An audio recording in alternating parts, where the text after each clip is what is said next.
Okay, for today's video, helper muna tayo ni Foreman Berhel. Yan.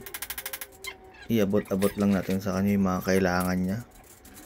Tapos syempre, aalalayan natin siya lalo mataas yan. Gumagawa nga pala kami ngayon ng canopy. Kasi makikita niyo yung bintana, walang canopy. Pag malakas yung ulan, umaanggi yan. Kumbaga, pumapasok yung tubig ulan sa loob ng bintana. Lalo kapag malakas yung hangin.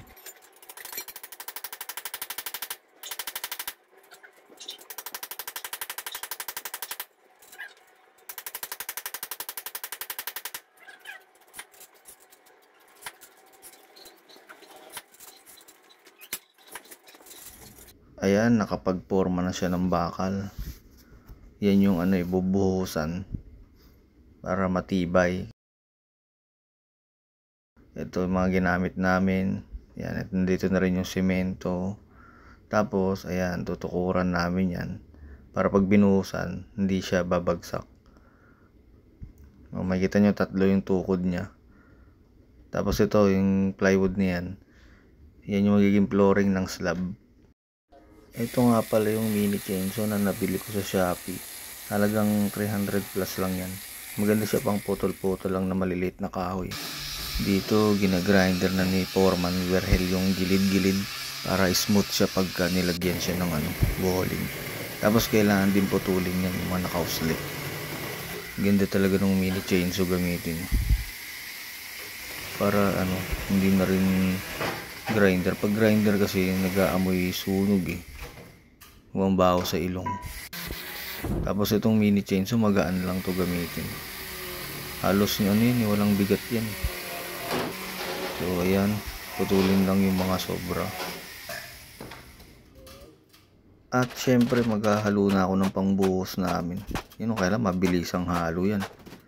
Bilis ko maghalo, parang naka-fast forward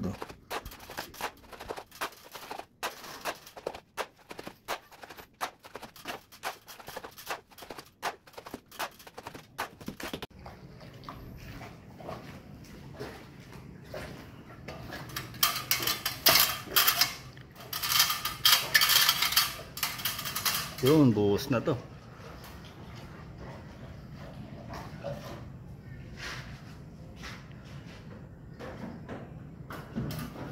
Yeah. Buhos na yun, tapos linis na lang. Tama lang. So bago daw buhusan, babasain niya muna yung mismong forma ng tubig na may semento. Parang winibisikan lang unti-unti. At dito nga nagsimula na kaming magbuhos ng canopy. Halo ko tapos deliver ko sa kanya. Tapos siyang magbubuhos sa itaas. Tapos paulit-ulit lang yun, kaya fast forward na natin.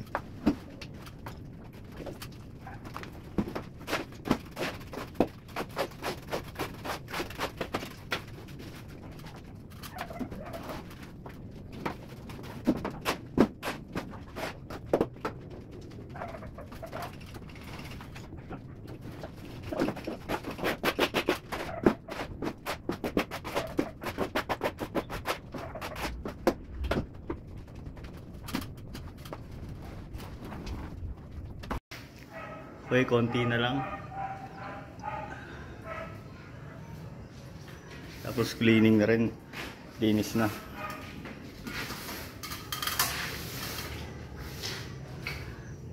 Kinisin na lang natin mamaya yan. Last halo. Siyempre merienda muna pampalakas. Tapos banat ulit pag busog na. So ito na yung kinalabasan ng ating canopy. 5:30 PM. Tapos na tayo. Yan, naglilinis na kami. Tapos check na natin. Pupunasan pa namin yung pader bago umalis.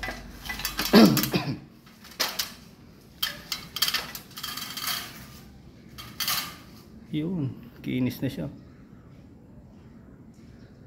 Ang alam ko, ang standard curing ng slab, mga 28 days pag wala kang nilalagay na additives. Pero siguro mga 1 week to 2 weeks lang tanggalin na namin yung forma nito. Kasi maliit lang naman to, tsaka wala namang load eh. Hindi naman dadaanan to eh. Yan o, kasi hindi mabubuksan yung bintana pag nandyan pa rin yung mga tukod. So yan, linis na lang tayo. Hindi na dumi yan, ano na lang yan, basa na lang yan. Wala na yung mga semento dyan sa bintana tsaka dito sa pader. Tapos okay na rin dito. Nakalinis na tayo dyan. Pati doon, kunin na lang namin yung sako. Okay, check natin ulit yung taas bago umuwi. So ito yung kapal niya, halos ano lang siya, kalahati lang ng forma. Yan, pagka natanggalan natin yung forma after ng siguro 1 to 2 weeks lang, tanggalin na. Tapos pipinturahan natin ng puti. Okay na, wala nakalimutan. Double check. Yun, malinis na. Oo. Double check, baka may naiwan. Wala na.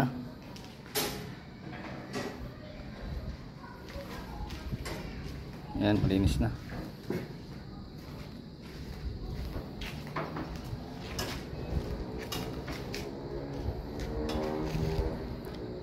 May pichel, nasa bubong pa. So let's go.